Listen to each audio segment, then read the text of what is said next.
Hi, welcome to this video. My name is Phil and I'm a senior lecturer in astrophysics at the University of Lincoln, and in this video I want to go back to galaxies, but more specifically elliptical galaxies and how they actually get classified. Because if you have a look at a elliptical galaxy, they'll have a classification which will be between E0 and E7 most likely, and how do you actually get to that particular classification and that number, and that's what we're going to focus on with this particular video.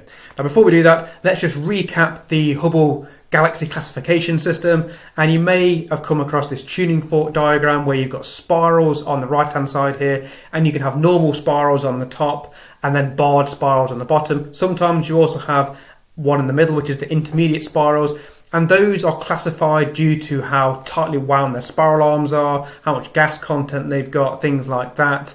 So they're basically classified kind of visually, but also their composition and their dynamics and things like that as well. But the ellipticals basically sit on the other side. So spiral galaxies, they typically have gas. You've got younger blue stars. They have more disk-like dynamics. So they are different to the elliptical galaxies, basically. And they're quite obvious, basically, visually between the two, most of the time anyway. If they're edge-on, can be a little bit more tricky. But elliptical galaxies, they sit on the kind of left-hand side of this tuning fork, and these are basically classified due to their shape, and you end up with a E0 to E7, and it's basically how elongated they are. But some specific differences between these and your spiral galaxies: these have no star formation. Well, actually that's not necessarily true. They have very low amounts of star formation to no star formation, and that's because they have little to no gas. And because of that, they have older populations of stars. So these populations of stars are kind of redder than spiral galaxies, because you only get blue stars if they're quite young and large. So essentially, if you haven't got any new star formation occurring, you're going to have a population of old red stars. And the motions of stars are typically more random. They have a higher velocity dispersion compared to the disk-like dynamics of a spiral galaxy. Now again, that's not set in stone. They do have some kind of rotational dynamics sometimes, but most of the time they're dominated by more random motions of the stars in the galaxy. So, elliptical galaxies are typically smooth and symmetric. What this basically means is they don't have the spiral arms like the spiral galaxies do, any other features they generally don't have. Now that's again not always perfectly true, but as a general rule, elliptical galaxies are generally quite smooth and symmetric. They don't have those different additional features in them. Now we have this thing called an isophote. Now this is essentially a bit like a contour line, I suppose. It's a line or a curve that connects points of equal brightness. Now I've drawn them over top of this kind of hypothetical elliptical galaxy here. Now if they are symmetric and they're smooth, which most elliptical galaxies are, these isophotes go around kind of like in rings. So at some radial distance from the centre, you'll have this line going around and connecting again, and that's kind of what these isophotes are.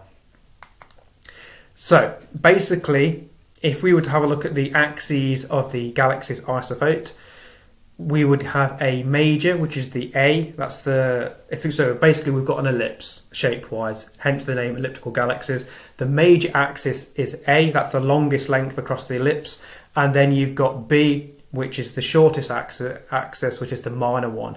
So you've got these two axes here, and then to actually calculate the classification of this elliptical galaxy, you just need to have those two axes there. Now, something I'm probably going to do a different video on at some point is that these isophotes, if I go back again and have a look at this, I've noted, or I've drawn here, that those are kind of aligned.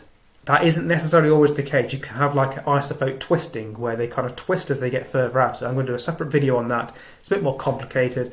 But for the context of classifying them, we typically take either like the midpoint one, so kind of where, you know, the majority of the light is within or something like that, as the main one. So we just take one isophote essentially and calculate this from. So we have the minor axis divided by the major axis, and we take that away from 1 and then multiply it by 10. And that gives us our E number for our galaxy classification.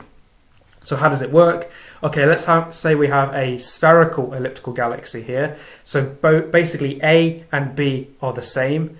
We end up with an E0 because we're going to end up with 1 minus 1 times 10, So we end up with essentially 0 times 10. So we end up with E0 for a spherical elliptical galaxy. Now, if we did something where we had a major axis which was twice the length of the minor axis here, then it would be E5. So we've basically got, let's say we've got B of 1 and A of 2, we then end up with an E5, and then we can get even more elliptical, or we can basically get a higher number if we increase that ratio even more still. It's just to kind of give you a bit of an example. So those ellipticals then on the tuning fork there, you just use this fairly simple formula to work out where they actually sit. So it could be anywhere from E0 to E7. Now the interesting thing is that from E4 onwards, these actually might not be elliptical galaxies. So whilst we're looking at their shape and we're looking, they're quite smooth, so they look like elliptical galaxies and they also look very kind of elongated, these might not be elliptical galaxies.